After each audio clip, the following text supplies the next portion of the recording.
You're listening to Thursday Night AMP on the Angry Marks Podcast Network.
He said count to 5 and go. Yeah, he cut out on me too, but I did hear the count to 5, so. Alright, I'll do that. 5, 4, 3, 2, 1. And welcome to the Thursday night AngryMarks.com Pro Wrestling and Mixed Martial Arts podcast. It is a 3-man team tonight, a producer and 2 co-hosts. The first co-host would be me, Stevie J. Hello, everybody out there in Internetery. And also joining me on the line tonight is Jason Harland, a.k.a. The Great Sudoku. Brand split, bro. On Monday, I'm great. On Tuesday, I'm Sudoku. On Monday, you're Jason. On Tuesday, you're Harland. That's how it works with the brand split. And to chime in about the brand split, our producer, Killy Cab, will have a few comments as well. He's the man who's the glue that keeps the Angry Marks Podcast Network together. So thank you, Kev. We appreciate you as always. And let's go ahead and pop the top on this bad boy and talk about the brand split. Jason, you get the first rant. Go ahead. Oh, where do I start? Yeah, with me not liking WWE as it is, I do find it tolerable, just barely tolerable, to sit through 3 hours of Raw on a weekly basis because I can completely kayfabe SmackDown and not miss a damn thing. But yeah, with a market that's already oversaturated with programming, and think of it this way, when you have a pay-per-view, that's a 3 or 4 hour show on a Sunday night. Monday night, you're going to get 3 hours of Raw. Tuesday, you're going to get 2 hours of SmackDown. So that's, like, you're having like 9 hours of wrestling in a row, 10 if you count NXT on Wednesday. It's absolutely insane. I'll let you rant for a bit. Well, you kind of stole my thunder there because that's my exact same problem with this. The brand split itself is problematic, and I'll get into why in a minute, but basically my chief objection right now is that because they're doing a brand split and because USA Network needs help in the ratings department, they've decided, well, nobody cares about this SmackDown brand unless it's live, and it doesn't help USA Network unless it's live, so we have to move it to Tuesdays, and it has to be live now. Why? At least when SmackDown was on Thursdays or Fridays, and I had a little bit of a breather in between Raw and SmackDown, I could reset, get focused, and I could kind of care about SmackDown, even though it was the B show, even though everything important on Raw just ended up being rehashed on SmackDown anyway. Well, now I don't get any break because, as Jason already said, 4 hours on Sundays when there's a pay-per-view, 3 hours of Raw, and then 2 hours of SmackDown, and then an hour of NXT.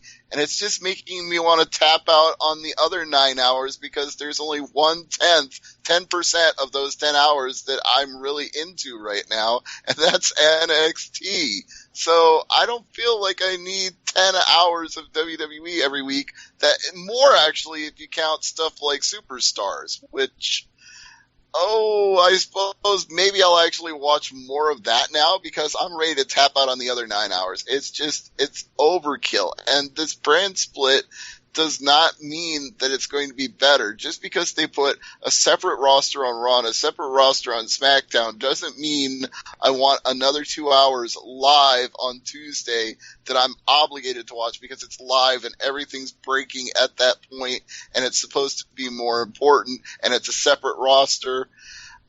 No, go ahead. It's a separate roster, but both shows are going to be this Vince McMahon style of wrestling. You're not going to have much differentiation between the two shows, as we found out today.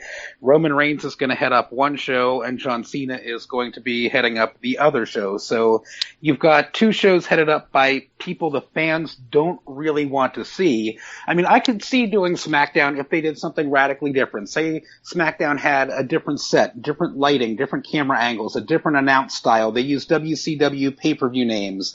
Titles changed hands on a DQ, and they had a 20 ring-out count. Something like that I could get behind and say, okay, it's not your McMahon style. This is something a little different. I'll watch this. But two shows that are essentially the same except for the rosters does not make any sense.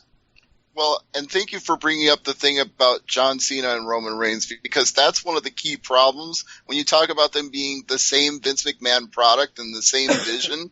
The reason people turned on Roman Reigns so quickly is because he is essentially the new John Cena. He is the Superman. He is the A-plus player. He is the guy that will be the babyface even if fans boo him mercilessly. And they're booing him even more, and they're pushing him even harder because this is our new John Cena. You're going to learn to love him or you're going to hate him, but either way, he's the number one guy. So essentially, even if the rosters are completely separate, if you have Roman Reigns as the top guy on one and John Cena as the top guy on the other, you're still getting the same thing on both shows because Roman Reigns is the new John Cena. Exactly. I mean, you can say what you want about, SmackDown being a place where guys like Finn Balor, Shinsuke Nakamura, Samoa Joe, Austin Aries, places like that, they can go. But if they're fighting for just the U.S. title because they're never going to get a shot at Cena's world title or WWE title, what's the point? And that's kind of what I feel like, that, on one show we're going to have Roman Reigns be on top, on the other show we're going to have Cena be on top, and it's just Vince McMahon just kind of thumbing his nose at all of us smart marks, all of us internet fans, all of us intelligent marks, I guess I will say. Smart marks kind of has a negative connotation, but us intelligent wrestling fans, he's kind of thumbing his nose saying, I'm Vince McMahon, damn it, and you will watch what I want you to watch. And no, Mr. McMahon, I'm going to turn the channel. I'm going to start watching CMLL instead. Okay, and I want to give Kevin a chance to say something too, but before I do, here's my last word on it for the moment. All that hope that we had that maybe this time we could actually get behind John Cena when he came back from his injury, because he'd be the guy to dethrone Roman Reigns, and right now that would be the lesser of two evils. If you do a brand split, we don't even get that faint hope that we could actually get behind John Cena for a change, because now he's going to captain the other show. So they're going to have another world title, they're going to have two world champions, and we won't ever get John Cena knocking Roman Reigns off the pedestal. That has been ripped away from us now. Kevin, what do you think about all of this? I think you guys pretty much covered just about everything I thought. The only way that I would really be interested in SmackDown at this point is if it was not only a completely separate show, but a completely different show. In fact, not ever having anything to do with Raw. Being standalone on its own, like NXT, but it can't be what NXT is, and it can't be what Raw is. It would have to be something new, something interesting. This was a concept I was very interested in several years ago when we launched ECW on Sci-Fi.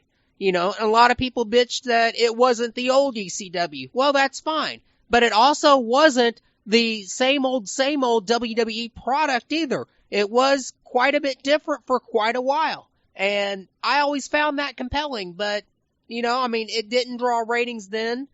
I have doubts that, unfortunately, that a uniquely different WWE show would draw significant ratings now. So WWE is going to stick to the very script that's making them money, but it's not interesting me as a fan either. And as you guys pointed out, it's just going to be burnout. You've got a 3-hour pay-per-view on Sunday, a 3-hour Raw on Monday, a 2-hour SmackDown on Tuesday, 2 hours of NXT on Wednesday.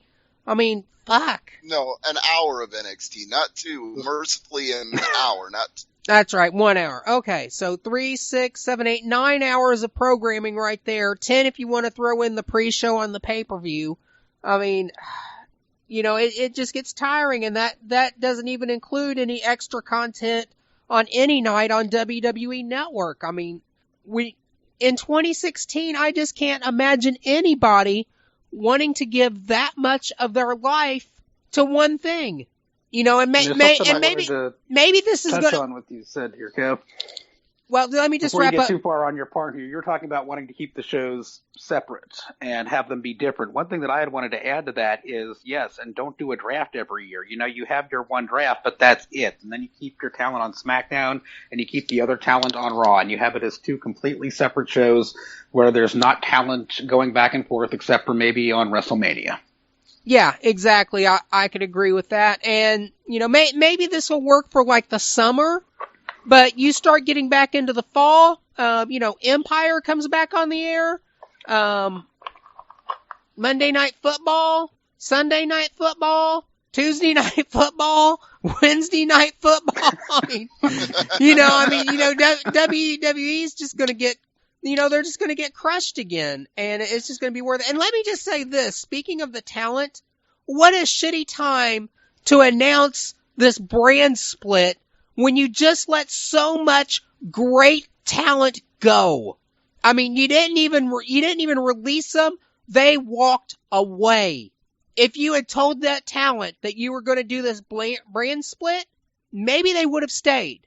Maybe they would have signed on with their contracts. Maybe they would have renewed.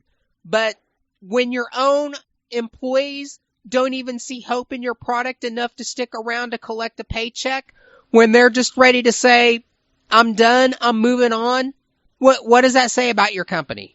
Come on, Vince. I don't think this would have even helped a guy like Cody Rhodes, who was just sick of being in a bodysuit and face paint. You know, he wanted to be Cody Rhodes, and given that there's a brand extension, they still want him to be that same character. Whereas for our other guys where they say we don't have anything for you for creative, maybe they would have stayed around. But with the most recent one with Cody Rhodes, it's kind of like I kind of see him leaving regardless.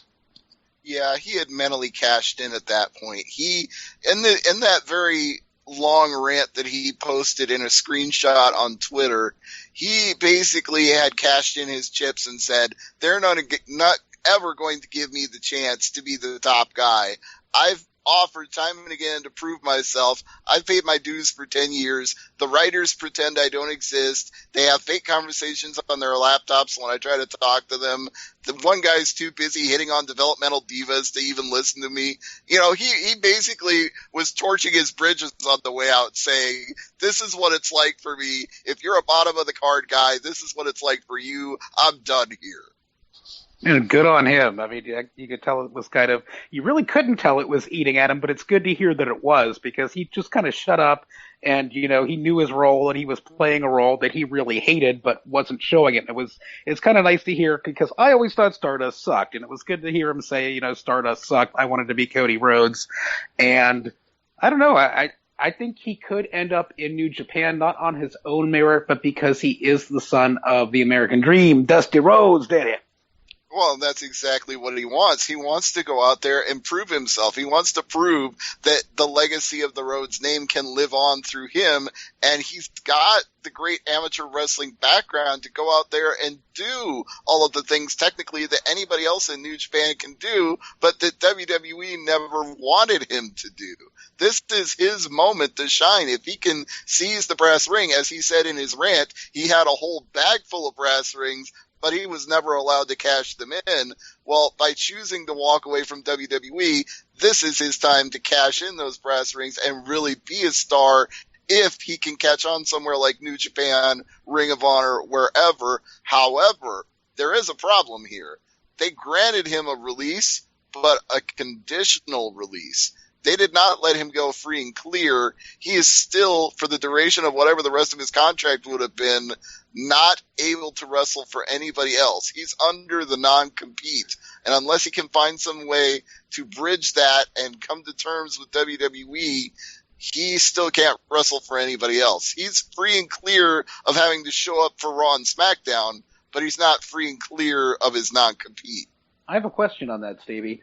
With non-compete, does that only cover wrestling? Like, what if he were to show up in New Japan alongside Kevin Kelly to do commentary until he's able to wrestle? Would he be able to do that? I'm sure there are some ways to bend it. I believe the standard non-compete, and someone listening can correct me if I'm wrong about this, is that you can't appear on anybody else's television product in North America as the same character you are in WWE. So, for example, the reason that one of those, what was the name of the tag team with the two guys that were like Scotsmen? Anybody remember the team I'm talking about? Oh, The Highlanders? Yeah. What was Robbie it, and Kevin? Rory. What the heck were their name? What was The their team Highlanders. The Highlanders, yes, thank you. And one of them showed up in the crowd on Impact Wrestling during WrestleMania weekend. Just in the crowd. He wasn't in the ring. He wasn't doing anything. And that was enough to get him heat from WWE because TNA put the camera on him and spotted him and spoke of him being a WWE guy. And they were like, you showed up on somebody else's TV product. You're toast, buddy. So that's the problem for Cody Rhodes is maybe he can get away with that in Japan since it's only on New Japan World and not on TV in the United States, but he still might be skirting the line there, especially if he's called Cody Rhodes because he believes he has the rights to that name and he's still using it on Twitter, but WWE filed a trademark on that name, so he might just have to be Cody Runnels. He may not be able to call himself Cody Rhodes. That kind of sucks, but I'm just thinking about New Japan. It would be fun to watch him go against David Finlay. It's like, the American Dream's son versus Fit Finlay's son. Yeah, that is kind of the problem in a nutshell, really, when we're talking about how it would be more fun to see these guys outside of WWE. I mean, honestly, when Ryback talks about coming to the Impact Zone as Ryborg, as ridiculous as that sounds and as ridiculous as that name is, I'm kind of intrigued by the idea. I would like to see Ryback show up in the Impact Zone and see what they do with him, whether it would be better or worse. That brings up another point, though, Stevie. Now that you have SmackDown going live on Tuesday nights, what's going to happen with TNA? Well, they're going to run out of nights they can run to get away from WWE, just like WWE is going to run out of nights they can run to get away from Monday Night Football. There's only so many places these programs can go to get away from each other, and Impact could pack up its bags and move back to Thursday or maybe even try Friday, but I don't know if it really helps them. They've just about peaked out right now with 350,000 viewers for this week's show. Pretty damn good by current TNA standards, but they had to kill all the replays of Impact Wrestling, and they had to promote the hell out of Matt and Jeff Hardy just to get back up to 350,000. So I don't know if there's any other night on TV that makes it any better for them, especially being on Pop TV. But yeah, they are running out of places, and Thursday and Friday do seem to be the only days that they'd be able to move to. But at this point, is anybody watching TNA? 300,000. Well, you know what? It's good that you brought up that point because I mentally checked out on WWE today. Just this very day, I went through my DVR. I checked all my series recordings for all the different wrestling programs I have, and I knocked it down to Impact, Ring of Honor, and Lucha Underground. Those are the only three shows I'm going to record each week. If I watch Raw live, I watch it. If I watch SmackDown live, I watch it. The pay-per-view special events, they're going to be on the network anyway, and I'm paying for that, so I'm going to watch those. NXT, I'm paying for that, I'm going to watch that. But I'm not paying for Raw or SmackDown specifically. They just happen to be on USA Network, and USA Network just happens to be part of my cable package, so it's there whether I want it or not. And right now I'm taking the attitude, it's overkill, it's too much. Probably the only time I'm really going to care about Raw is right after a pay-per-view or right before a pay-per-view. Those are the only times it's going to be significant to me. And as for SmackDown, I'm just done. I cannot do that many hours of WWE in a row every week.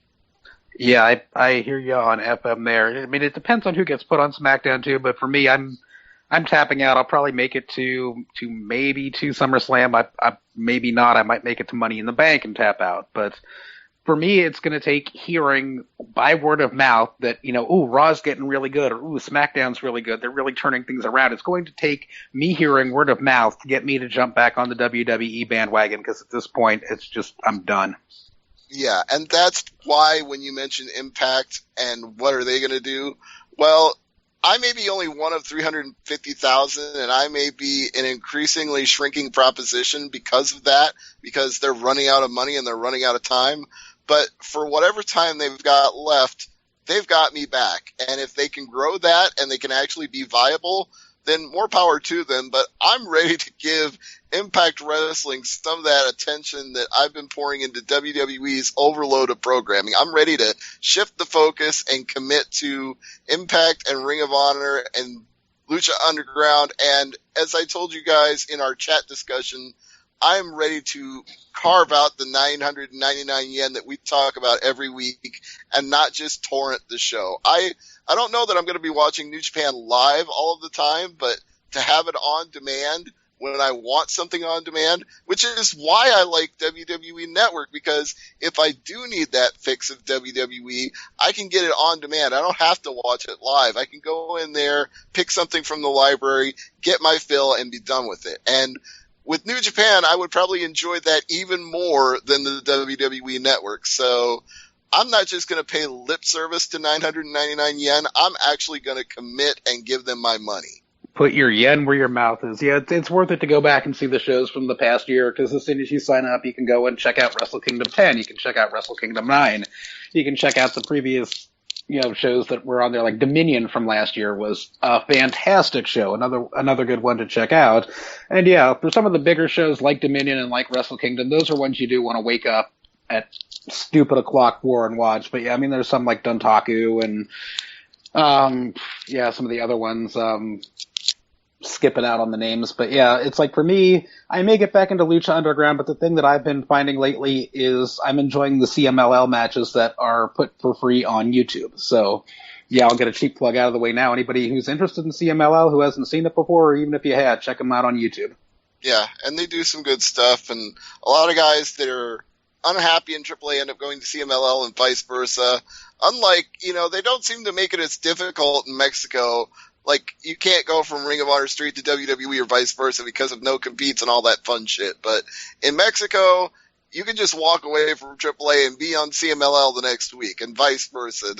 And sometimes you have to change your name or your gimmick because they own the gimmick, but it doesn't seem to impede guys who are good and frustrated from going where they want. No, I guess in Japan it's kind of the same way. Guys moving between All Japan, New Japan, Noah, DDT, Big Japan. There's just not quite that iron vice grip that Vince likes to have on talent over here. Right. And I want to say another thing that's really got me revved up about New Japan, not just the fact that the Best of the Super Junior is going on right now, and there's a lot of incredible stuff involved with that, but the packages that they've been putting up for free on YouTube, like the On the Road, I believe is what they call it. The On the Road with Will Ospreay and the On the Road with Jay White. I know they're picking out the Gaijins in particular to do this for, but if they did it with their own talent and subtitled it, I would be just as fine with that, because these package pieces are what can draw you in if you're the casual person who doesn't know a lot about New Japan. Like, hey, look at this guy. Look at how much it means to him to be part of this tournament. Look at how thrilled he is to be in these venues in Japan. Look what it means to him, how much he cares about professional wrestling. He's taking off his shoes. He's sitting there on the floor like a fan staring at the ring. Wow, he's really into this. This is to a casual viewer, these are the video packages that if they were airing on TV, you'd be like, what night is New Japan? And I'd be like, Friday nights on Access TV. And they'd be like, no, the newest stuff, the stuff I'm watching on YouTube. Where can I go see this now? Well, get a subscription to New Japan World. And again, I'm not just going to say, I'm not going to pay it lip service anymore. I'm going to actually do it, because I've bootlegged enough New Japan over the years. I've watched enough New Japan on 1 year delay on Access TV. I'm ready for something different. WWE just is not doing it for me anymore. And I'm not quitting cold turkey on WWE. I'm still keeping the network. I'm still going to watch the pay-per-views. I'm still going to watch NXT. But this brand split just doesn't do it for me. And there's something you brought up about New Japan casual viewers with Access TV. And my one gripe about the Access TV show, even if you want to do like a 15-second lead in and lead out at the beginning and the end of your shows, plug New Japan World on your show. You've got people watching who are fans of New Japan. They're seeing these matches from about a year ago.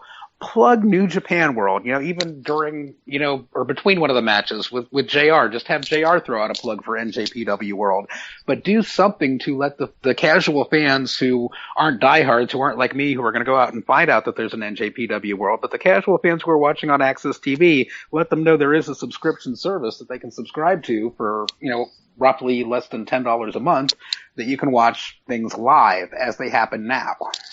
I have to think that the only reason that they don't do it, because there's really, if you think about it, it doesn't seem like there's any good reason not to plug that. But to me, it has to be that the site is set up not for people outside of Japan. You have to use Google Chrome to translate it, to sign up for it. You have to go through all of these different steps that people, I'm not saying people are stupid, but I am going to say people are lazy. Tenuous. Yeah, they'd be tentative about seeing something in Japanese if they were using the wrong browser. But yeah, I completely understand. And yeah, New Japan should share some of the blame in this. It would be nice if they would put up a English language portal front end that you could go to sign up and watch things and, browse through their site in English. Or if you want to search for a great Muta match, not having to know how to type that in katakana to find out how to search for his matches on the network. So yeah, exactly. There were some strides they could make for that, but at the same time, it would be nice to see that get plugged on the Access TV show, because you're drawing the fans in, and these are fans that are going to spend money on the network if they know it exists. And even if you don't go out of your way to plug New Japan World, you could at least go out of your way to mention that there are big shows coming up. Like what you were just saying, like Dominion is one of their big shows a year. They could mention, coming up next month, Dominion. If you're a New Japan fan, Google New Japan and Google Dominion, and then you would get people to find out maybe there's a New Japan World, maybe they could go to it, or maybe they would be interested in it when it comes up on Access TV later. You wouldn't really burn anything by saying that. You would only be giving them a little bit of a plug for what they're doing live. No, and I don't think it would hurt the Access audience either, because I think you're still going to have fans that tune in to watch these New Japan matches way after the fact just to see JR call the action on them. Right. JR and Josh Barnett, an incredible commentary team. Speaking of which, that does raise an issue about the brand split before we completely abandon this topic. They're going to keep separate announce teams, and not just in the way that they do right now, where there's a crew that calls Raw and a crew that calls SmackDown. They're going to keep them separate, as in they're going to call their own brand's matches at the pay-per-view. They're taking this brand split, at least for the moment, they're taking it seriously, that each one only knows the product they're on. How long that lasts, I don't know, but they're going to have two announce teams for pay-per-views when they do the big combined shows. There's something else I wanted to mention. One of my concerns with the brand split, too, is with two rosters going now, my big fear is that you're going to have guys coming through NXT a lot faster. You're not going to have guys like Finn Balor and Samoa Joe and Shinsuke Nakamura sticking around. These guys are going to be churned out of NXT, and NXT is going to, I think, lose some of the momentum it has and lose some of the luster it has, because guys are going to be getting called up to two rosters instead of one. That is a potential problem, that they could completely drain NXT and then that product would not be viable as a touring company, because if you don't have the Finn Balors and the Samoa Joes and the Shinsuke Nakamuras to keep people interested in NXT when it tours live, then what is NXT at that point? I mean, I know it's always been the breeding ground for future stars of Raw and SmackDown, but it has become this thing on its own for the very reasons Kevin stated that ECW on Sci-Fi used to be interesting. And yes, it wasn't really ECW. We can all agree on that. But it was, as Kevin correctly pointed out, different from what you saw on Raw and SmackDown. And you would see guys on that show like CM Punk who were doing things that you wouldn't see on Raw and SmackDown. That made that show fun, even though the ratings didn't show it. It was at least interesting to watch because it was different guys doing different things with a different feel to it than the other shows had. And that's why NXT is a good program right now. And if you take all those guys and plug them into Raw and SmackDown, then NXT is just a bunch of rookies who don't know how to wrestle that nobody's heard of. And I'm not saying that couldn't be interesting in its own right, but it wouldn't be as interesting as having the top indie names in wrestling today coming to NXT. So the only solution to that would be to plug in a bunch of guys from the Cruiserweight Classic and to raid the New Japan and Ring of Honor rosters and sign as many of those guys as they can. They would, if they're going to drain NXT, which I hope isn't their solution to this brand roster split, then at the very least, they better sign a bunch of new talent to refill NXT, which may be bad news for New Japan and Ring of Honor.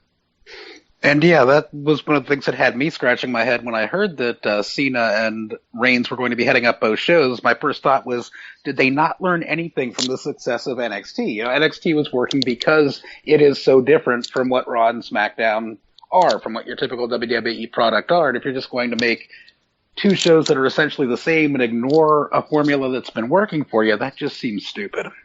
It does. And I guess my final thought on the brand split before we move on and talk about something more fun, which is the best of the Super Juniors, is we've been down this road before. I know I have personally. I know Kevin has personally. Jason, if you've stuck with it throughout any part of the 2000s, you've been down this road as well. We've seen a brand split before. We've seen them give up on it in the end because one show did lower ratings than the other, so they started having the champion float from one show to the other. Then they decided it was meaningless because they were having the same guys on both shows, and then they just did away with it. How long is it going to take before WWE hits that same brick wall again, where the separate brand rosters, one tours and makes less money than the other, one draws lower ratings than the other? When do they just start having Roman Reigns and John Cena appear on both shows and just throw up their hands and give up on the idea? I have no faith in them to not give up. And I don't even think that decision's in their hands. I think the first time that the USA Network hits the panic button is when you're going to see that brand extension dissolve. Right. So let's talk about something better than WWE rehashing an idea that didn't work in the 2000s. Let's talk about Best of the Super Juniors. Sure thing. And since we're talking about Best of the Super Juniors and we're talking about some of the bad stuff with the brand splits, let me get the absolute shit out of the way from Best of the Super Juniors, which was the May 22nd show. It's like, I highly recommend watching this just to see how weird and bad some of the matches were. There was a really odd finish to the Jushin Liger versus Bobby Fish match where out of nowhere and pretty much tangled up in the ropes, Jushin Liger sits on Bobby Fish and the referee counts a pin. I don't know why, but Monty Python just popped into my head when you said that. Like, sit on my face and tell me that you love me. Just like, I don't know, it didn't look like a planned finish, and it was kind of like, what the fuck? Yeah, this was the first night for the B Block guys, and then, yeah, my low light of the entire tournament and this again is from the 522 show, Volador Jr. versus Beretta. Oh my god, this match had no chemistry, no pacing, no cohesion. Of course, it was no commentary either on just one hard cam, but you could watch the last 60 seconds of this match where Volador Jr. hits Rana and Beretta hits his Dude Buster, and you would not miss anything out of this match. It was just horrible. So the 522 show was pretty bad. Those two matches alone, the Liger Fish match, watch that for just a weird, bizarre ending. And then, yeah, if you want to see an absolute train wreck of a match, Volador Jr. versus Beretta. That was a train wreck. That's kind of sad, though, because individually, Volador Jr. and Trent Beretta are both good guys. It's just sad to hear they had no chemistry at all. They didn't, but they would turn that around on the 24th. I was really impressed when Volador Jr. took on Tiger Mask, both guys going into that match with 0-1 records.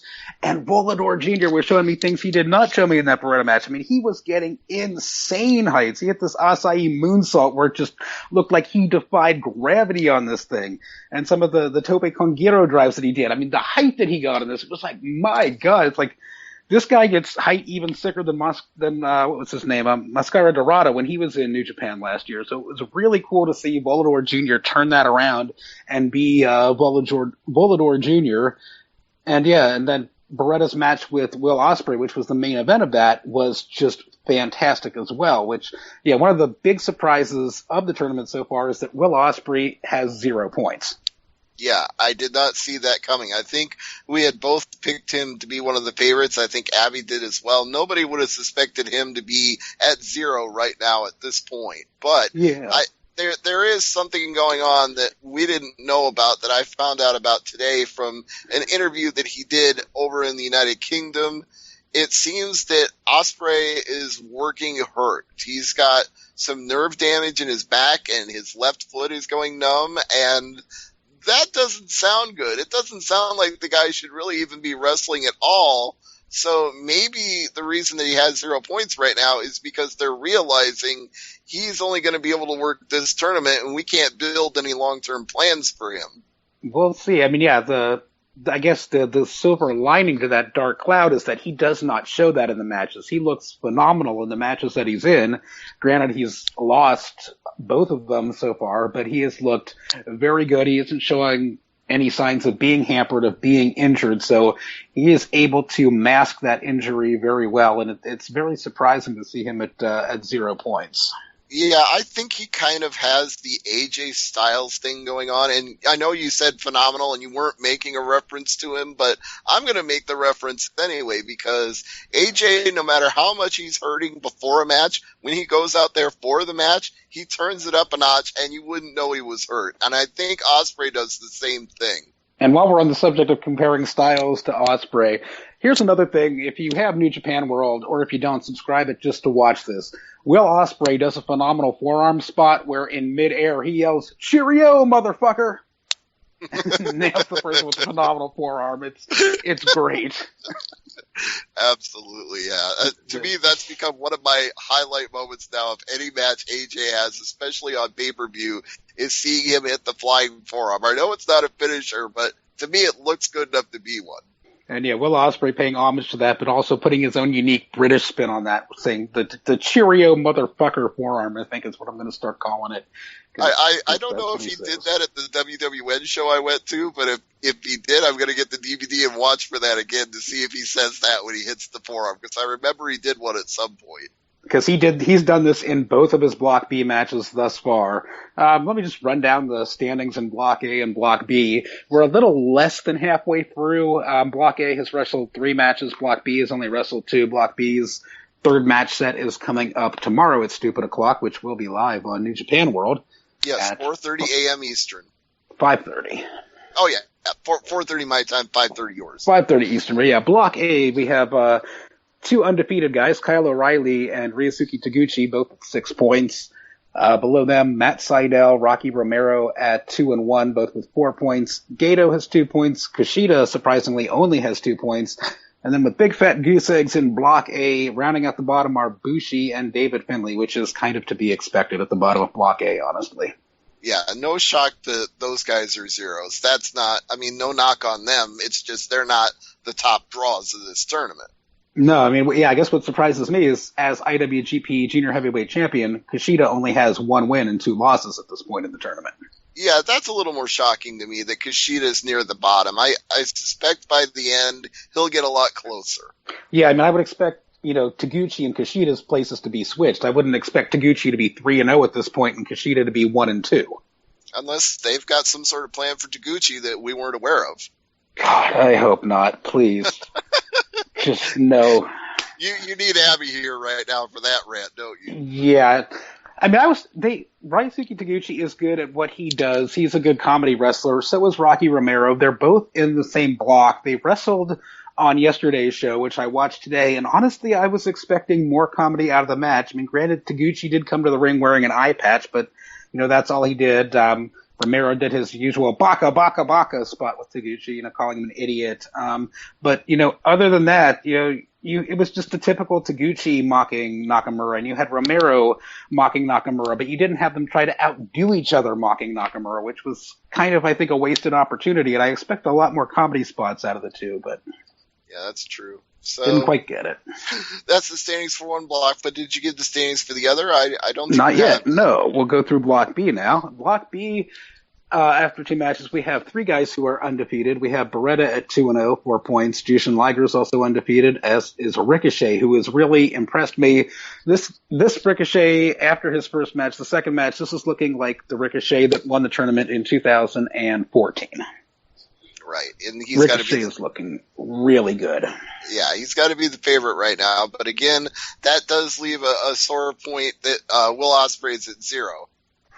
Which is surprising. Yeah, underneath Ricochet, there's 2 guys with 2 points with 1 win and 1 loss, Chase Owens and Volador Jr. But Yeah, I think bigger surprises are the guys at 0. While Tiger Mask is at 0, nobody's surprised by that. But guys like Will Ospreay and Bobby Fish with goose eggs are huge surprises.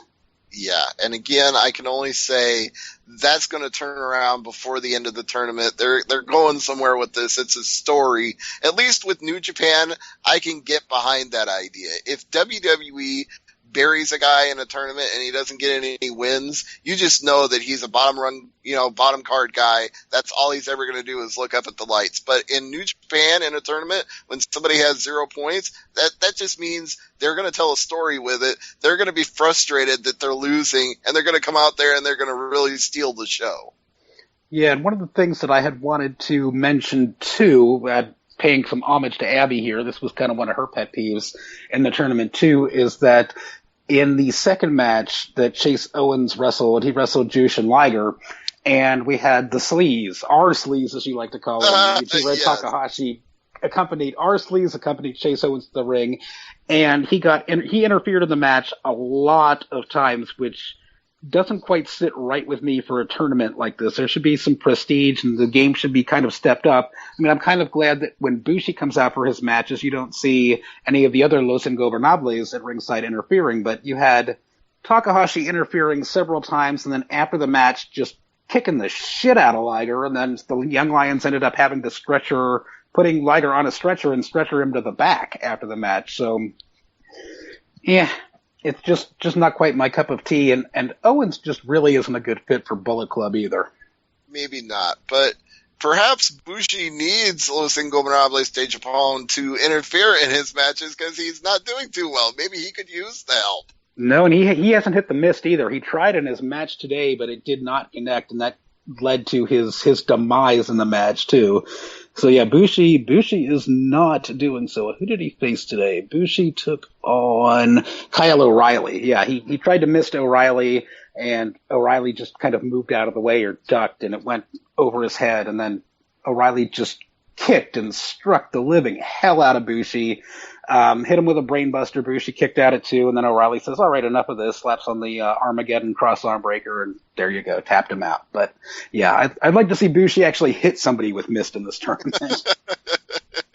Well, it sounds like as far as hitting goes, Kyle O'Reilly did all of the hitting. You're making me want to watch that just to see Kyle O'Reilly beat the hell out of him. Yeah, so yeah, when you do get New Japan Network, go back and watch the May 25th show, Bushi versus Kyle O'Reilly.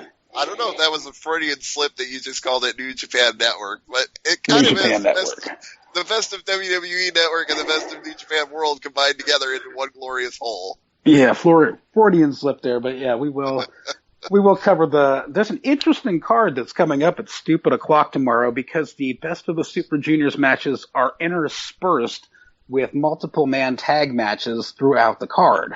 Now, before you go into that, I have a question for you. Mm-hmm. We were told that Tanahashi was hurt and was going to be taking some time off, but yet his name keeps coming up over and over again in these multiple man matches. Is he on the card? Let me take a look. No, he's not on the card tomorrow. Okay, but he's been in a couple of these Best of the Super Juniors cards where I thought he was going to be taking time off to rest up for the ladder match with Kenny Omega, and yet he keeps popping up in the results, so I'm confused about this. Is he hurt or is he not? Well, maybe that's one of the reasons that in the delay matches that they only show the Best of the Super Juniors matches on New Japan World. They only show the extra matches on days that it's live. When it's tape delayed, you only get the official Best of the Super Juniors matches, which makes for quicker watching and makes for not having to get up at Stupid O'Clock too. But all things said, I'd rather get up at Stupid O'Clock and watch it live. And I don't think Abby would be complaining about skipping Tanahashi matches anyway. If she was here right now, she'd be like, stupid Tana, stupid braid, stupid hair. Stupid air guitar, stupid Tana bear. There you go. Shout outs to Abby. We hope you're the Block A matches. Yeah. Jason? Yeah, I'm here. You kind of cut out on me there for a minute, but yeah, you want to go over you'd wanted to go over tomorrow's card, the Block B matches? Yeah, the Block B matches. Sorry, I might have said Block A. That's my Freudian slip. Sorry. That's your Freudian slip. Yeah, well, I'll just go over the card as it stands. The first two matches of the card are not official Best of the Super Juniors, but the first match really intrigues me for this tag team alone.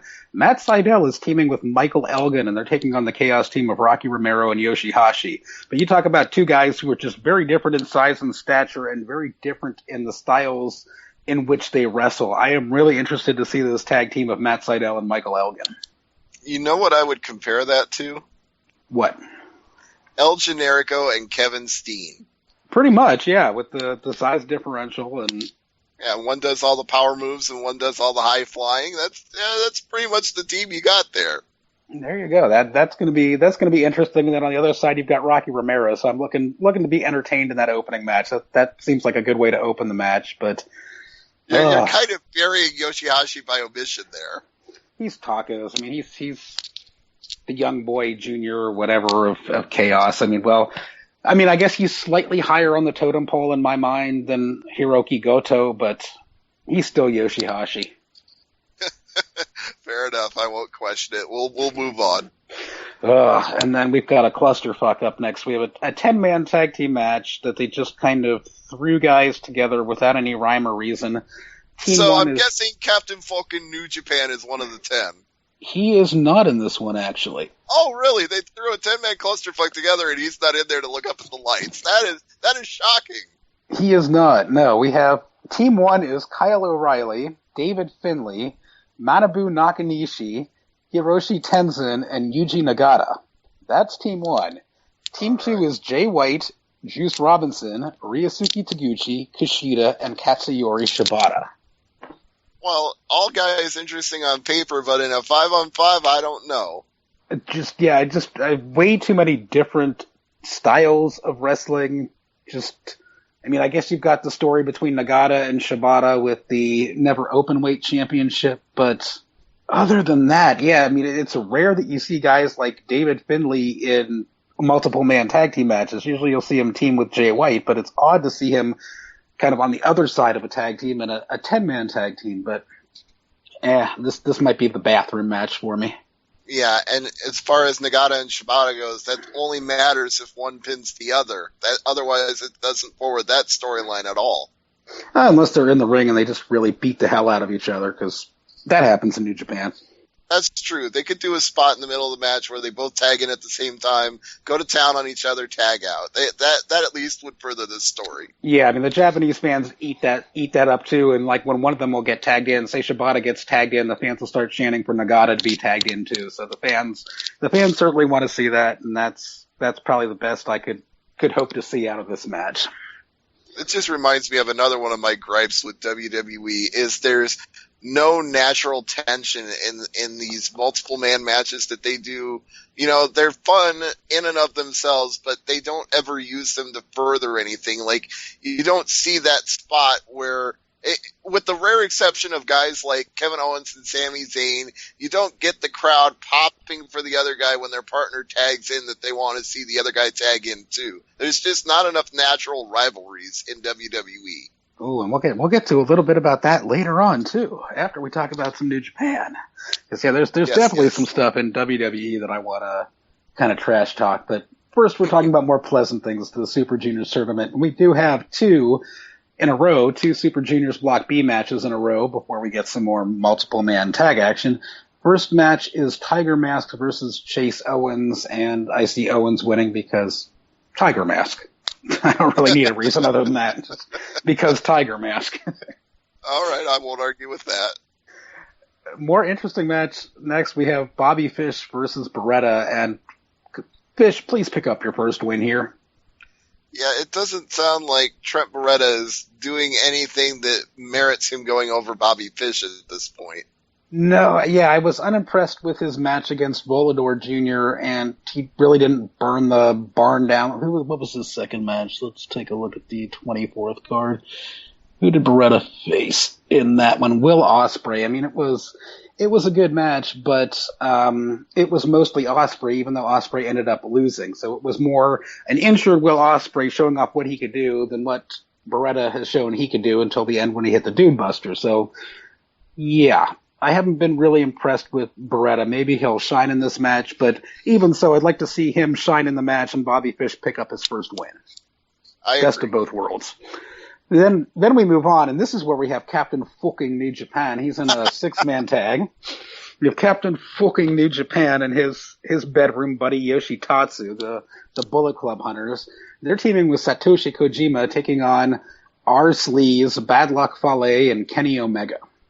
Okay, this match has all kinds of reasons to be entertaining to me, but we both know at the end of the day that the guy looking up at the lights will be Captain Falcon New Japan. It will be Captain New Japan. Yeah, the only question is which member of Bullet Club will be pinning him. I'm going to go with Bad Luck Fale. Yeah, I think Fale could use that pinfall. I think he needs it. He could use the rub. Sleaze, it's not going to help him any. I don't think it's going to elevate him at all, and Omega is your Intercontinental Champion. It's beneath him to pin Captain New Japan. Right. Yeah, that's grunt work. And as I've already said, he's got bigger fish to fry with Tanahashi at Dominion. So yeah, that with that ladder match, so he can save himself.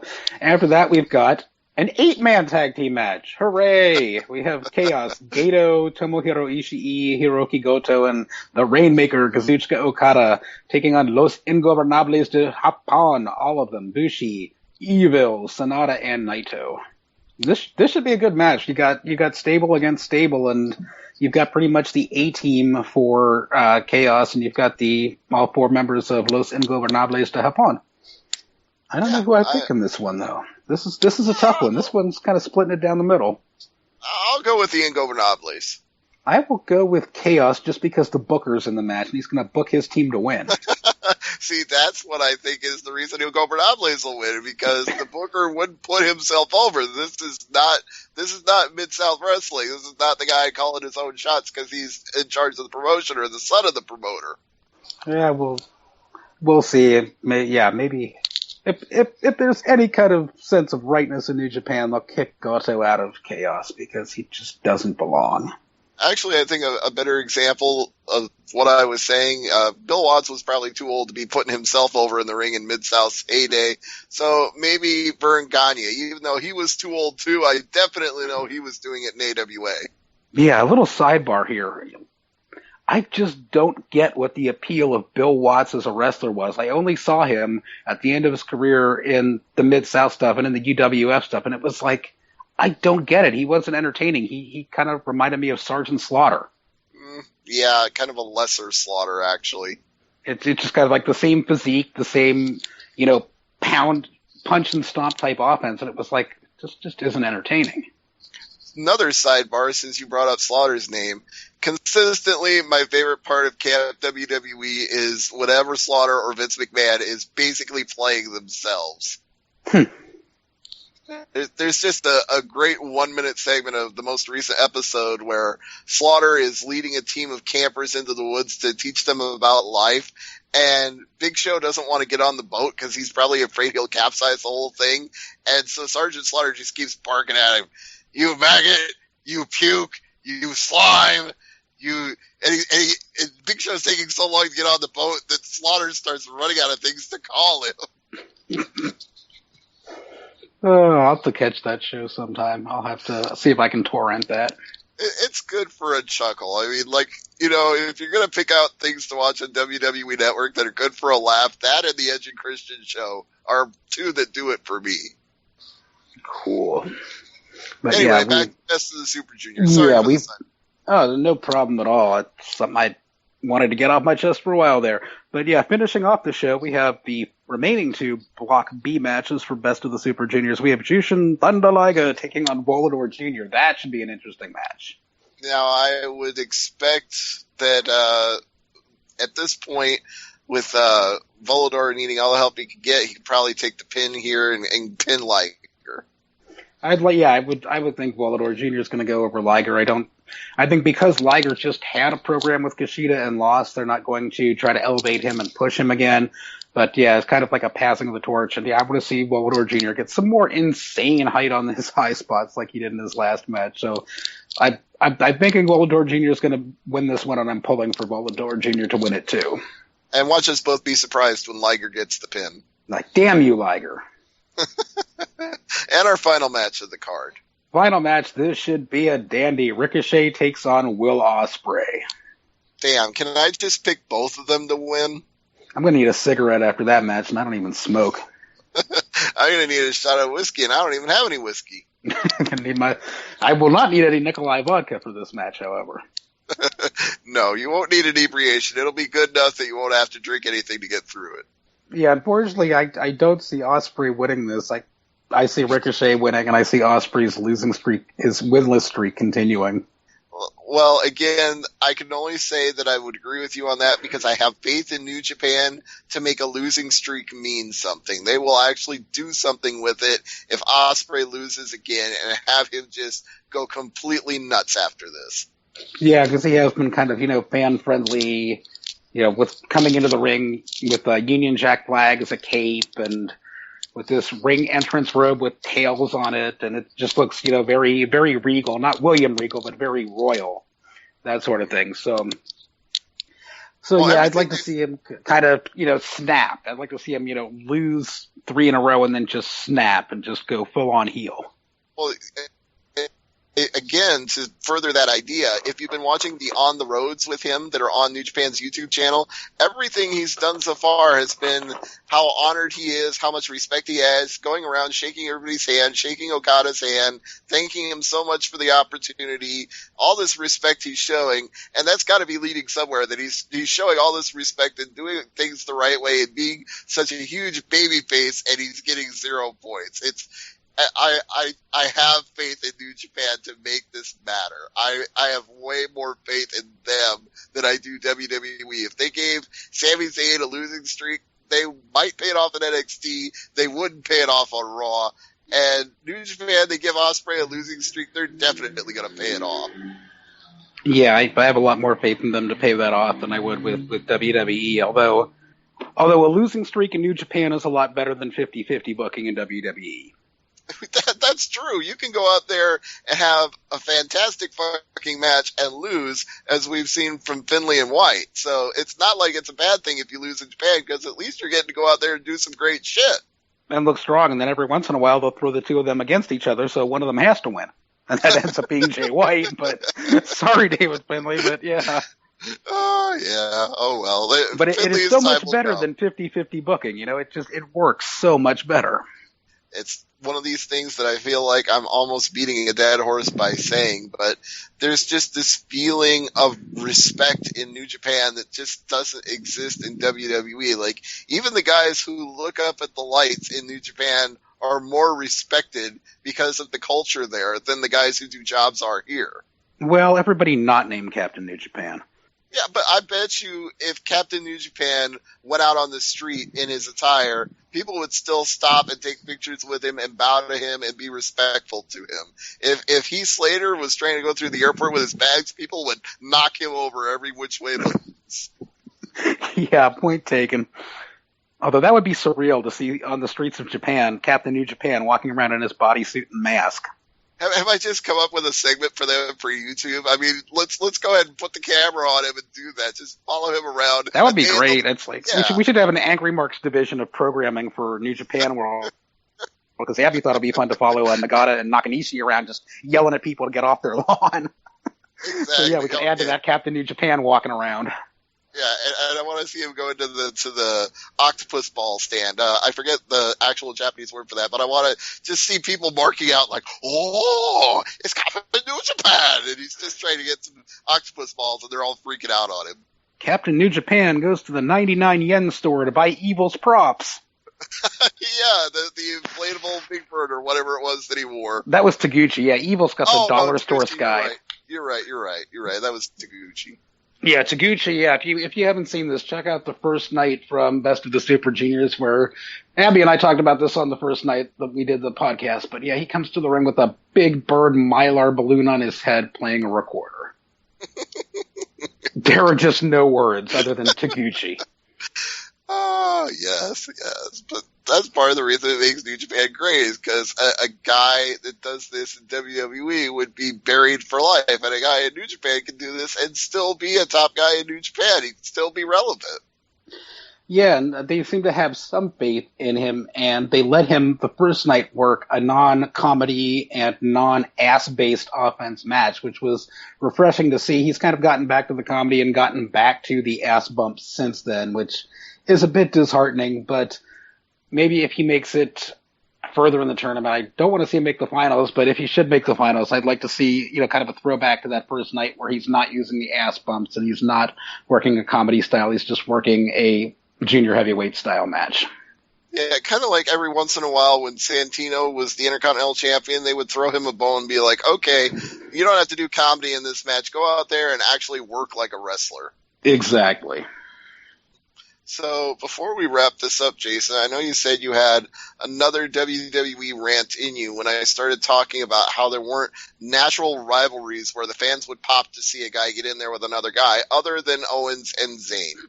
Yes, and you mentioning Owens and Zayn is what jogged my memory. I'm looking at the Money in the Bank match specifically that's coming up, and we've got Sami Zayn and we've got Kevin Owens in what is essentially a ladder match again, and Cesaro is in there again, and you've got Chris Jericho who's going to be leaving soon. And what the fuck is he? Just WWE does not know what the hell they are doing by putting Chris Jericho in there when he should not win. If he wins, it's just what an abomination. But yeah, why are you doing the same match that you had 2 months ago?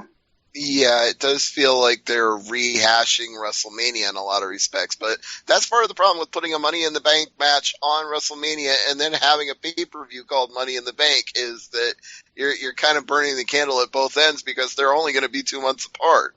Yeah, I mean, I guess it was it wasn't a Money in the Bank, it was an Intercontinental Championship ladder match with 7 freaking guys in it at WrestleMania. Money in the Bank. It's the same freaking idea. You hang something above the ring and they have to climb up to get it. It's the same thing. Judy Bagwell on a pole. I mean, the only way I'm going to be interested in this Money in the Bank match, too, and this is why I might tap out on Money in the Bank, if you just put 2 guys I don't care about in the 2 slots that are left, it's just like I have no reason to watch this, but say the only way I'd watch Money in the Bank is if in one of these 2 slots you put a guy like Samoa Joe or you put a guy like Finn Balor. You put them in there, I might be interested in watching it. Is Money in the Bank after TakeOver or before? Money in the Bank is June 19th. So it's after TakeOver. That's how it usually works. Yeah, it means one of those 2 guys could end up being in the match, but they've got very short time to decide that. And that's another thing that I'm wondering, because we're going to have a brand split, but you're doing the Money in the Bank before the brand split, so there's not going to be a SmackDown and a Raw briefcase. There's just going to be one. Yeah, you're not the first person. Yeah, callers to Observer Live have been asking the same question. People who send email to Dave Meltzer for the Wrestling Observer mailbag have said the same thing. Are they going to do 2 Money in the Banks? Well, they can't because officially there's not 2 brands yet. So they can't, and yet they're going to have 2 champions and only 1 briefcase, which I guess means that the holder of the briefcase can cash it in on whoever he wants, but you'd have to suspect he'd go after the Raw champion. You would think, unless they had some really interesting storyline for SmackDown, but I don't give WWE creative that much. I mean, I guess one of the things I can see them doing, I guess they would have to have a tournament to crown the first SmackDown championship. I think they're going to keep the lineage with the Raw champion. But after you have a tournament to crown the SmackDown champion, I could see at a pay-per-view down the road from that, them having a separate Money in the Bank match on SmackDown at one of their pay-per-views.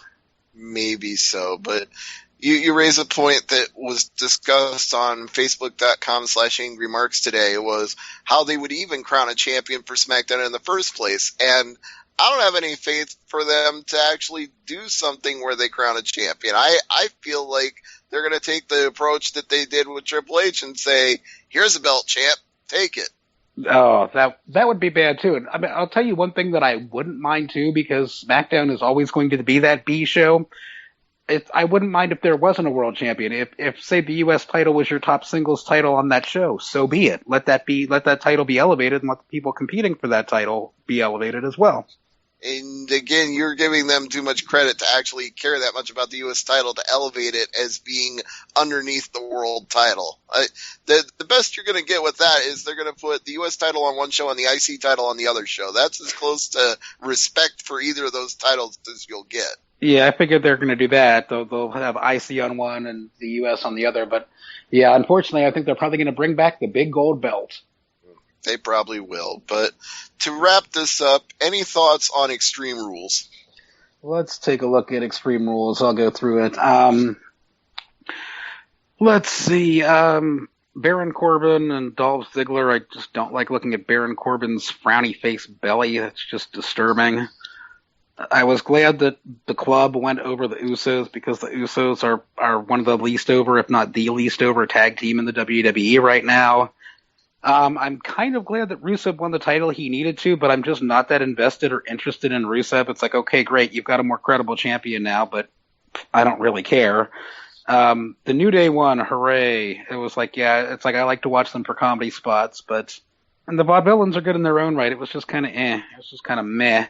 I hate the Miz. Just go away, Miz. I don't ever want to see you anywhere but TNA. But you know what? I hated that entire four-way less than I hated the Asylum match. And I like Jericho and I like Ambrose, but that Asylum match was awful. It was awful. Yeah, I mean, I put the Fatal Four-Way. In all fairness, I did put the Fatal Four-Way. It's probably my third. It's probably in position 3 on my matches of the year, behind AJ Styles and Nakamura and Bayley and Asuka. But yeah, the four-way was a lot of fun. It was fun. I didn't like the finish, but the match was great. But yeah, Ambrose and Jericho, this match went on about 20 minutes longer than it had any business going on. It was, my Twitter feed, I remember tweeting, my Twitter feed is more interesting than this match. I remember at one point, Michelle looked at me and said, why is Jericho climbing the cage? He can't win by escaping. And I said, we can win by him escaping. It'll be over. It'll be over. Yay. Just have him run away. Yeah, it was interesting that they actually did the thumbtack spot. I didn't think they would after they had teased it and the thumbtacks were laying there for what seemed like an eternity, but it was fun to watch Jericho hit those. I was like, yes. I will say props to him for taking that bump in the very manner that Abyss used to, although it just kept making me channel Abyss the whole time. And yeah, from what I heard, they didn't gimmick the tacks either. No, Jericho was bleeding. That was like the holy shit moment was they actually got blood on Extreme Rules. The next match was Charlotte and Natalya. I mean, I know Twin Peaks is coming back in 2017, but really you don't have to have David Lynch be your guest booker for this match. I mean, what was up with, what's her name? Dana Brooke coming out as Ric Flair. That was just dumb. To me, that just cheapened the women's title. Like, I understand it's the gimmick that you're a Flair, you cheat to win, but it was first of all, that Natalya would be even distracted by this when she knows the Flairs cheat to win. It makes her look dumb to actually be distracted by that. Second of all, what they did with Flair the next night on Raw, it just, why even have this whole angle with Charlotte kicking him to the curb when Flair clearly got her to wear his robe and come out to help her? You know, it's like you're kicking Dad to the curb, but Dad just helped you by having Dana Brooke come out and run distraction for you. Exactly, yeah. If I were Vince McMahon, I would fire the writer that came up with that Dana Brooke coming out as Ric Flair gimmick and be like, see ya. Yeah. And then thankfully during the main event, there was a lightning strike and my power went out, so I missed the finish, but the power came back on so I could see Seth Rollins destroy Roman Reigns. But yeah, I thank lightning because it really helped my blood pressure. I would have been so pissed watching the finish to that match. Okay, I will say I wasn't happy that Reigns won, but that doesn't mean that it wasn't a fun match, because... It was a fun match, but once again, Roman Reigns is kicking out of every single finisher that AJ Styles has. I'm not disagreeing with you. And this is about as far as I want to go with it, because... He's got a point, and because I respect him, I'll respect his point. And he said in an interview that people do not give Roman Reigns the credit he deserves. I know it's cool to hate him right now, but the guy is a phenomenal athlete. He does some incredible things in there, and it's really a pleasure to work with him. This is AJ speaking, and I'm going to respect his point. Let me put it this way, though. Let's look at it from the other side of the coin. Let's completely take Roman Reigns out of the equation at this point and just look at it from how AJ Styles is being treated. AJ Styles, we're not going to look at the most hated WWE champion in history. Let's just say AJ Styles has been booked to lose in every pay-per-view that he comes back in. His value is continually dropping. I would see the way to kind of raise that is to put him, into Money in the Bank, have him win that, have that kind of looming that he could cash this in at any point. But no, you have him losing his qualifying match to put a guy who was just in a ladder match at WrestleMania in the match instead. It's just, this is another reason that I'm tapping out on WWE, because they just don't know what to do with these guys that they bring in. It's like they brought in Styles to screw over New Japan, and they had no interest in using him correctly whatsoever. And once again, I'm going to say I don't know that this is the way it really is going forward, but if you read the quote-unquote dirt sheets, they're saying that WWE still has big plans for AJ, even though he's lost to Roman Reigns twice. Do I have faith in them to pay that off? This isn't New Japan. The answer to that is no. Yeah, for me, it's like, WWE saying they have big plans for AJ Styles. What are they going to do, capitalize on his name Styles and turn him into the new Rico? Probably not. But that would be terrible. That's what I can see WWE doing when they say they have big plans for him. They say they have got big plans for Nakamura too, but I would rather just see him stay in NXT and just never come up. And speaking of NXT, he did a fabulous promo against Austin Aries on last night on NXT. Thank you, because I was going to bring that up if you didn't. I love the whole idea where he's basically mocking Austin Aries for saying that he's like the great one of NXT. He's like, you might be the great one, but I'm the strong one. Like, getting in that strong style point.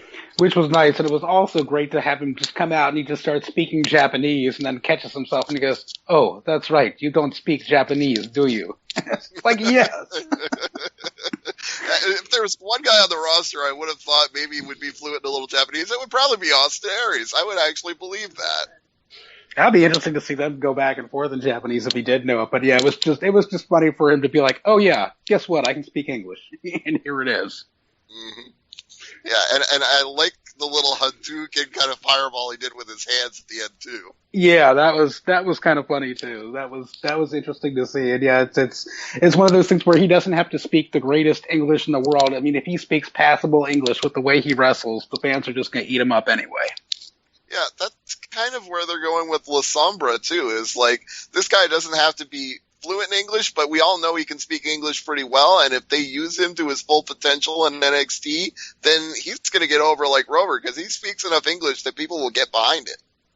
Yeah, he does. And like, yeah, he knows enough English, and his pronunciation is good enough that the crowd is going to know what he's saying, and even if he messes up a word here or there, a pronunciation here or there, they're going to give him the benefit of the doubt because he is Japanese. Absolutely. Yeah. I guess that's what I'm trying to say. Are we going to call Jordan in to cut his promo? Oh, yeah, I guess we can. I don't even know what time it is. I know I talked about only going a half hour, but we've probably gone a little longer than that. A bit longer than that, yeah. Yeah, I've totally lost track of time because I've been enjoying the conversation. So, Kevin, if you want to patch Jordan in for Jordan's Corner, we'll do that. If Kevin's there. Uh-oh. Did we lose Kevin? No, it's dialing. Yeah, Hello. There he Hello, is. Jordan.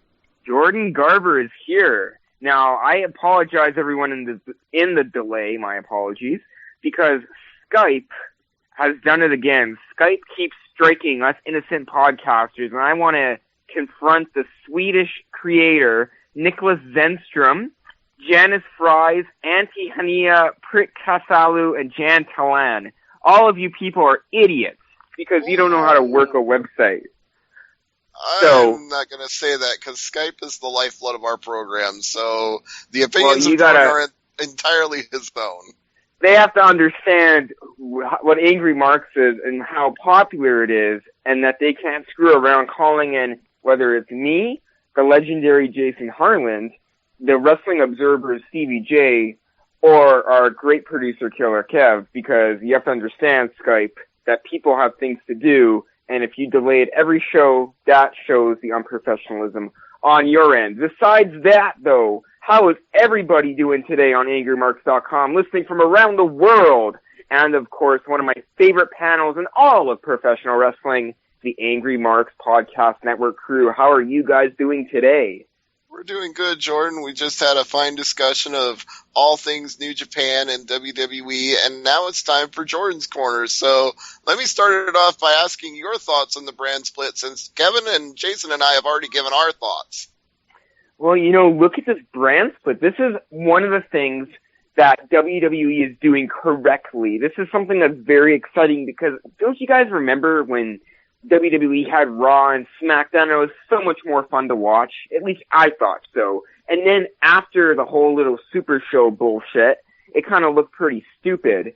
And the product has been really cool as of late. Like I said, wrestling, WWE has had its ups and downs. A lot of people have not liked the current product as of late. I'm a fan. I've literally had my good days watching it and my bad days watching it. But you know what? This whole brand split is something that's going to be good for the WWE, and it's that one little thing that has the potential to bring the WWE back to where it used to be, and that was when it was really good. Well, that's one thing I like about you, Jordan, is you're ever more the optimist than Jason and I are, because we're a little down on the idea of them rehashing the brand split. But you did say something that I totally agree with, was that when they gave up on the brand split last time, it got pretty stupid, because the Super Shows just proved that the brand split was pointless back then. And that's what I'm afraid it'll come to now. But you're optimistic, so I'll try to be optimistic too. Well, don't you guys remember the video games, SmackDown versus Raw? There was always these storylines. Then when you watch it on TV, there was these storylines that kind of, these Raw versus SmackDown storylines. It was perfect for a wrestling feud, and I hope, and I saw online that they're going to do this, and they're going to bring back these little Raw versus SmackDown feuds. I think this is cool. I just think everyone listening right now that disagrees with me needs to give this brand split a chance. Again, like I said, you're the optimist, and that's part of the reason I like you, is you're willing to give it a chance, so maybe I will too, but I'm still feeling like, as Jason and I discussed earlier, it's going to be overkill when they go live on Tuesday nights. That's too many days of WWE in a row. You know, like I said, one thing I just wish is that they would move Raw back to 2 hours, because yes, I don't like this 3-hour thing. It's like, that's not, unless I'm watching New Japan Pro Wrestling or like a top independent product, or like honestly, even for one sitting, 3 hours in one sitting without a break is a long time of wrestling. And there's some fans, there's hundreds and thousands of fans that just watch wrestling without a break and just religiously watch it. And watching Raw for 3 hours with the boredom that it's been having not lately, but you know, as of late, it's really had its ups and downs. And with this whole 3-hour thing. And if they just moved it to 2 hours, and SmackDown was 2 hours, and Raw was 2 hours, then it would definitely be something very beneficial to the fan base. Right. It wouldn't be nearly so much burnout and overkill as it is. I totally agree with you there. So let me get your thoughts on Extreme Rules really quick, since Jason and I already gave ours. Honestly, guys, I have not had a chance to watch the pay-per-view. I've been really busy with wrestling lately. However, I did hear about the Roman Reigns and the AJ Styles match, and, you know, the question is, where do we see AJ Styles from here? What is in his future? And it looks like he split up with the club, so it's going to be really interesting to see it's predictable what's going to happen, but it's going to be interesting at the same time. And that main event of Extreme Rules rocked, man. That was sweet. And I didn't watch much of the pay-per-view, but I did catch some highlights, and overall the pay-per-view wasn't the greatest pay-per-view I saw, but it was okay. It was fair enough. Right, so you saw the highlights, and the highlights were okay, but it sounds like you saw more of Reigns and Styles than anything else. And I actually watched that full match. Okay, yeah, Jason didn't get to see the end of it because the power tapped out on his watching of the show, but I told him... Sucks. No, it was great. I didn't want to see that finish. I'm glad. I'm glad the power went out. My blood pressure. You're glad, but you got the WWE Network. I guess you didn't buy the pay-per-view. Everyone just has the network nowadays. You know, I'm still the man right here who loves to watch wrestling tapes. The wrestling journalist, referee, ring announcer, etc. Whatever you want to call me, that I am. I need to get the WWE Network because they have all the old WCW and ECW stuff, and old WWE stuff, and, you know, I just need to, like, get on the ball and get the network. That's one thing that WWE is doing greatly, is having the WWE network. And that's one of the things I said about WWE Burnout, is that when I do want it, the network's always there and on demand, but with the live stuff, you either watch it live or it's kind of useless. So it gets to be too much at times when I can just, if I want a little WWE, I can go watch an old show. I can watch an hour. I can get my fix. I don't have to sit through 3 hours of Raw. Well, think of it this way, too, is when you watch Raw for 3 hours, who's going to want to watch the WWE Network after? You literally just watched, in some nights, wrestling that is very boring. So we're going to watch that for 3 hours, and then you're going to go on the network? Like, you're burnt out already after Raw. So that's why I suggested earlier that Monday Night Raw moves to 2 hours again. Right. And then that way, if they're going to do a third hour with a special on the network like the Shane Tells All, then it would actually be refreshing to stick around for that third hour on the network. Yeah, because, you know, people take too many things for granted, and when they said they wanted 3 hours, sometimes it's too much to handle. Like, when you really want pumpkin pie, like, this is WWE's perspective. You really want pumpkin pie. I love pumpkin pie. It's awesome. But I order 3 whole pies. I only have half a pie, and I'm full. I don't want that pumpkin pie anymore. That kind of, those wrestling fans need to, like, WWE needs to think of it in the way as in pumpkin pie or chicken or whatever food people eat.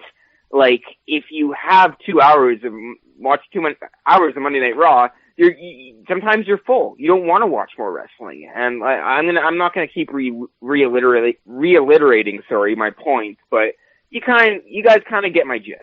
No, I actually totally agree with your pumpkin pie example, because I'm the kind of person that if we get a pie for Thanksgiving, I love pumpkin pie. I have the first slice. I'm really happy because I love the taste. I have a second. It's still good. And then there's a whole pie left, and I'm like, oh, God, now I've had enough, and I got the rest of this. What do we do now? You know what other food item, not to go off topic on wrestling, just to sidetrack really quickly, another thing that people order way too much of are 2 things. They order way too much Chinese food and way too much takeout chicken, because when people order, I see so many people order Chinese food, they don't eat it all, or they order chicken from KFC and they only have like 2 pieces because they're so hungry beforehand, right? So they think they're going to be able to eat everything, and they're not. And that's just a funny note. I've saw that a lot. People order like $40 worth of chicken and they only eat $5 worth. Right, yeah. With KFC, you can definitely go way overboard with that. 2 pieces of chicken is enough. You won't think it's enough, but it really is. It really is after you eat the pieces. And you're going to say, wow, I saved so much money. Now, only if I learned how to do that, because I buy way too much food. Yeah, although with Chinese takeout, I'll say this much. It doesn't seem like too much when you're eating it, and maybe you get to the point where there are leftovers, but damn, those leftovers taste good the next day. They sure do. They sure do. And that's the same with pizza when you order pizza.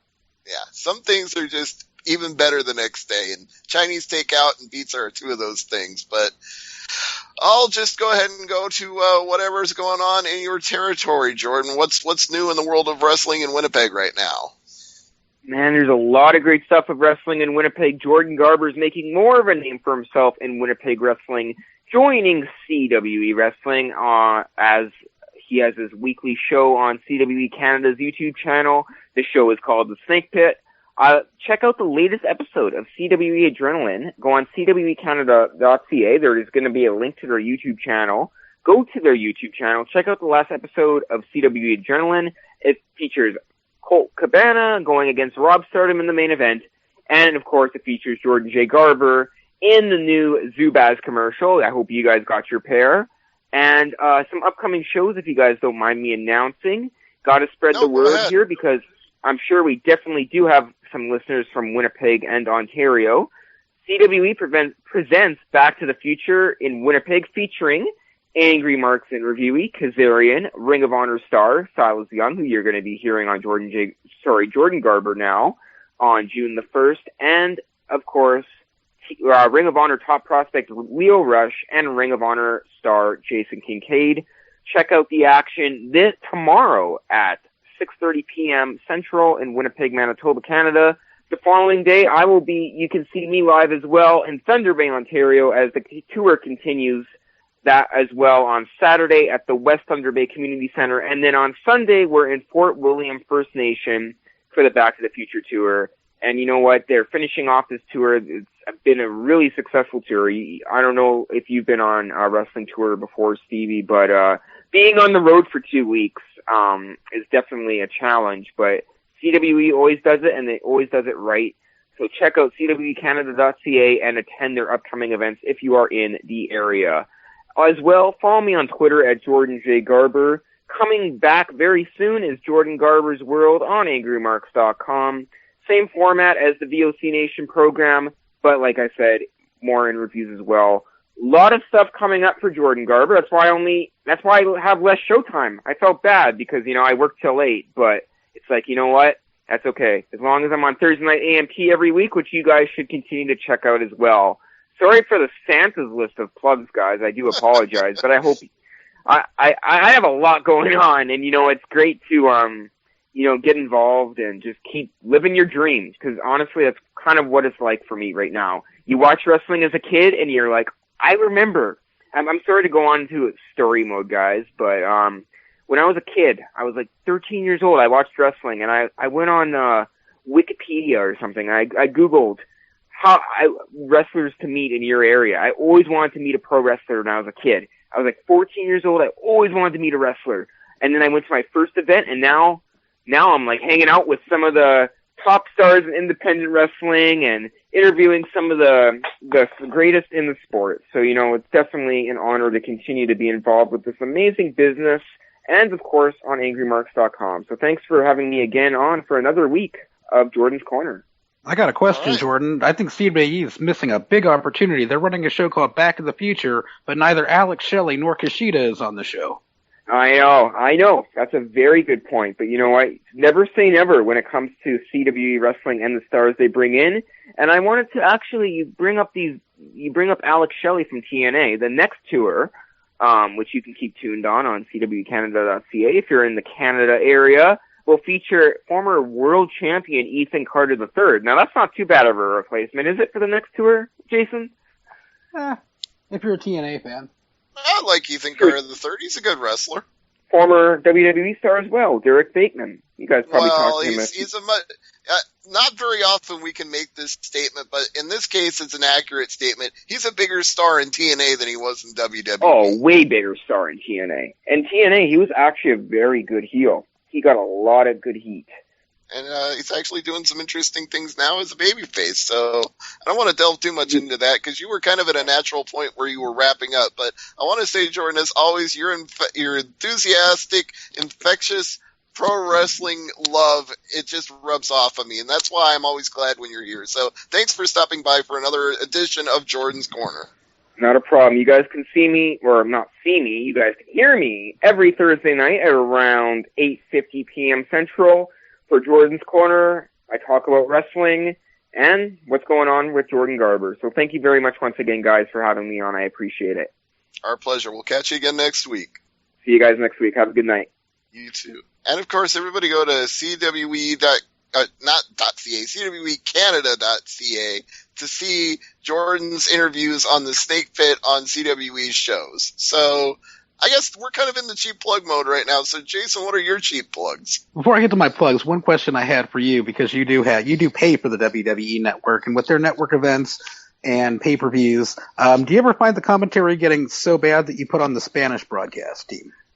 I actually wanted to switch to it, and I wasn't sure how, because JBL really got on my last nerve during Extreme Rules. He, no less than 2 separate occasions, told Byron Saxton he was going to shoot him or that he should kill himself. And I started reacting to this on Twitter like, holy cow, for a PG product, those sentiments aren't very PG.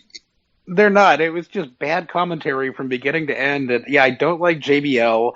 I don't like Michael Cole. Saxton's okay, but it's just the commentary team is so bad. And yeah, I mean, I pirate it, so I can't get the Spanish feed unless I specifically search one out. But yeah, maybe next time I'll look for one because their announcers are bad. As for JBL, I don't even have a problem with him per se. He can be good. He can be entertaining when he's paired with the right person. But that 3-man team, it's not the right team for him. And him just berating Byron Saxton to that degree, it crosses the line from being entertaining to disturbing. Yeah, it's like an insult lobbed here or there at your broadcast partner is fine, but if you're going to do it from the moment the show opens until it goes off the air, that's a little excessive. And the whole kill yourself thing. It's Yeah. like, okay, this is what got Ric Flair edited off SmackDown when he told Natalya to kill herself, and yet JBL is doing it on commentary on a live pay-per-view. What? No. It was bad, and yeah, it's one of those things where it's like, yeah, I wish I could switch over to Spanish because you guys suck. Yeah, you weren't the only person thinking that. A lot of people on Twitter were reacting the same. Like, how do I find the German language commentary? How do I find the Spanish language commentary? And I'm like, fuck if I know. I'd switch if I could. Well, see, one of the things that I've heard, too, is that, I mean, I think Spanish is available right away, but from what I've heard, things like German, Japanese, and whatever aren't available until it comes up on a replay. Yeah, so might be worth waiting and watching replays then, I don't know. But anyway, cheap plugs, Jason, what do you got? Plugs. Yeah, I'll plug Abby on Twitter at Abby A, our co-host who couldn't be here tonight. Check her out. You can check me out on Twitter at Great Sudoku. I'll be up at stupid o'clock and live tweeting the New Japan Best of the Super Juniors. Of course, check out njpwworld.com. It is the best 999 yen you can spend a month. And what does that translate to in U.S. dollars, Stevie? I believe the last time I checked it was $9.20, but it could have gone up or down a little since then. Let's take a look and see. 999 yen comes out to $9.09. Oh, it's gone down. Wow, it's a bargain. Yeah, bargain. It's almost a full dollar less than the WWE network. And yeah, I haven't updated in a while, but you can still check out my cooking blog at veggiebending.wordpress.com. I bet you got a good recipe for pumpkin pie. I probably do. Yeah, that'll probably come up in the fall for pumpkin cake. Right. I do have a pumpkin cake recipe up there already. You know what? I like pumpkin cake almost a little better than pumpkin pie, because you can get pumpkin pie all the time, but pumpkin cake is special. Indeed. To quote right, Taka Michinoku. Yes, indeed. Well, my cheap plugs are going to be Angry Marks Network has a great lineup of shows other than our own. Monday nights you can hear Tensai and Vic discussing Raw and the Raw reaction. Tuesday nights, the Undisputed Wrestling Show always has great guests, so check them out. Great team there. Drew Skills, William Huckabee, Zane Paisley, and Sign Guy. Wednesdays, Glove Up or Shut Up, Peter and I discuss everything going on in mixed martial arts. You got Thursdays, of course, that's what we're doing right now. Fridays, Over the Top Radio. And sprinkled in there, you also have NXT reports from Aria Whitner and the Impact Implosion from Seth Draken and Mike Poulin. So a cavalcade of shows here on AMP, a veritable cornucopia, if you will, since we're talking about food tonight. It's a smorgasbord of all the things you can enjoy in wrestling podcastery. How many more metaphors for food can I come up with? I don't know, but none of this would be possible without Killer Kev setting the table for us. So thank you, Kev, for laying out this feast of podcasting joy. And that's my cheap plug. It's Thursday Night AMP. For Jason, for myself, for Killer Kev, and for Abby, who couldn't be here, and for Jordan, who always calls in for Jordan's Corner. Thanks for listening. Have a good night, everybody.